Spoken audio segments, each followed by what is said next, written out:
So yun mga loading is ano, sa hirap namin na pinagdaan ng motor, hindi ko na nabidyoan eh. Putik, nalalalim pa ng ukay, halos sumayad na yung ilalim ng makina eh. Dito nga pala kami mga loading guys sa Wawa Dam.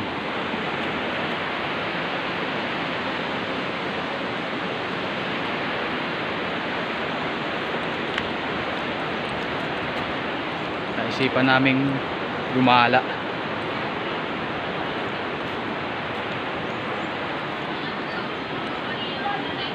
Ito may mga prutas oh.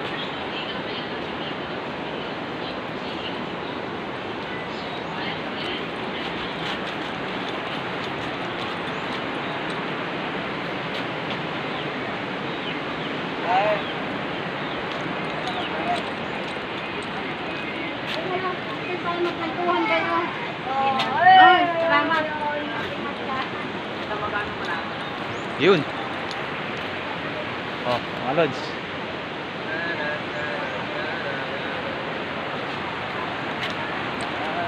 May kalabuan ng tubig.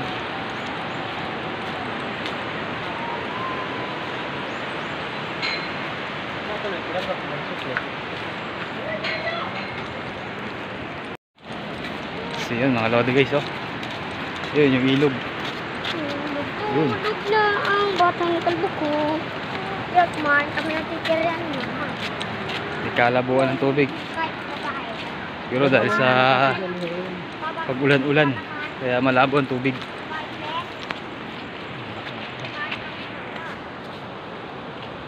Sa akin talaga.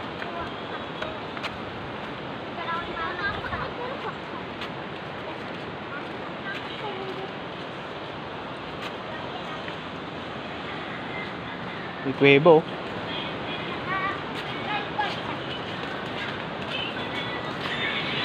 Saan kaya ang daanan mga lodi guys ano?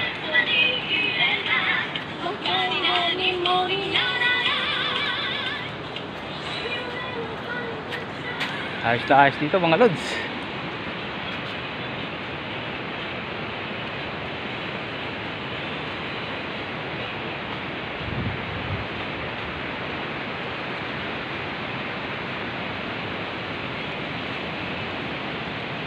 Medyo malayo-layo pa ang aming talakbayin. Kaya tuloy lang sa lakad.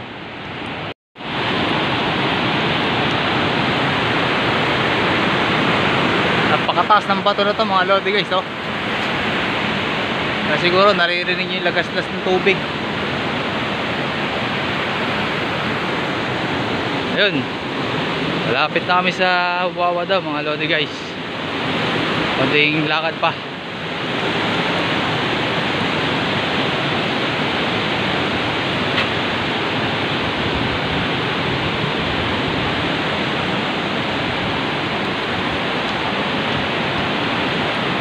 Meron ditong paalala.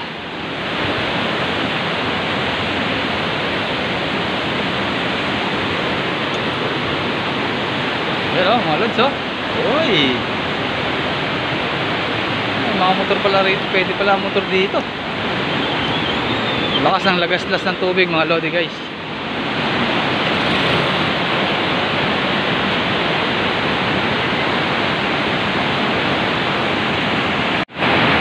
So yun oh. Yun ang talon. Yan, yun ang pupunta namin mga lodi guys. Ngayon lang ako nakapunta rito mga lodi guys. Sulit. Okay, papakita ko sa inyo kung ano yung itsura ng motor ko. Pinagdaanan ng motor ko mga lodi guys. Kaya sabi, pero sulit.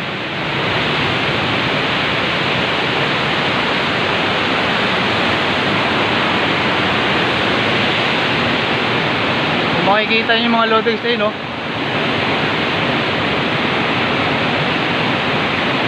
Yan o. May umaagos dun o. Parang kuweba. Ayun. Lapit na may mga loads.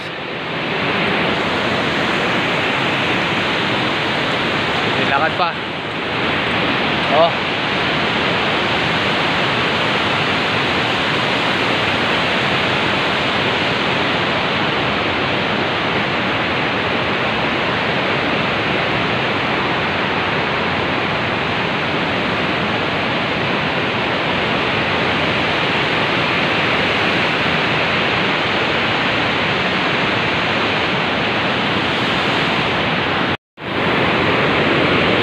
Tignan nyo yung ganda mga lodi guys.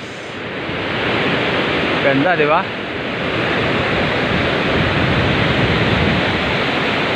Alam ko hindi nyo masyadong narinig yung boses ko.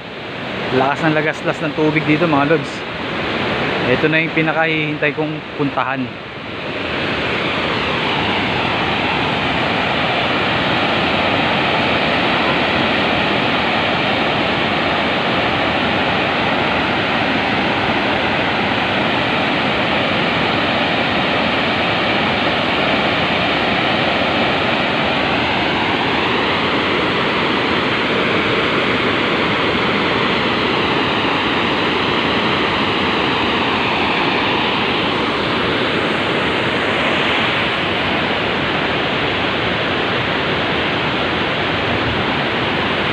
Dito mga lods, walang ambon, pero may ano ng tubig, tawag dito parang angge o ambon, pero maganda yung panahon eh. Tingin ko angge, talsik ng tubig.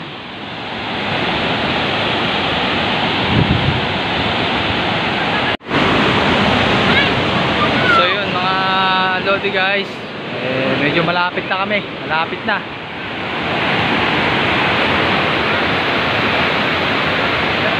Ito babe.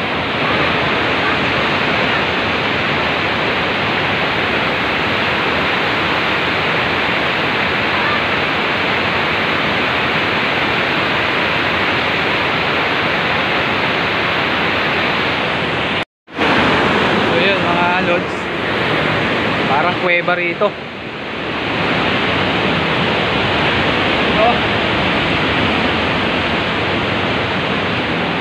Sulit ang pinagdaanan namin mga lodi guys, sulit.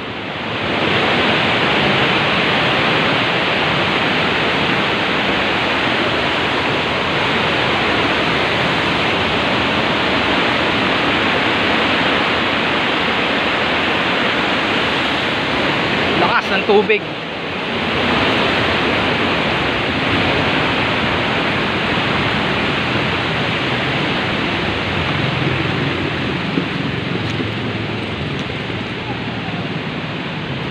Yun, ito na mga lodi guys oh.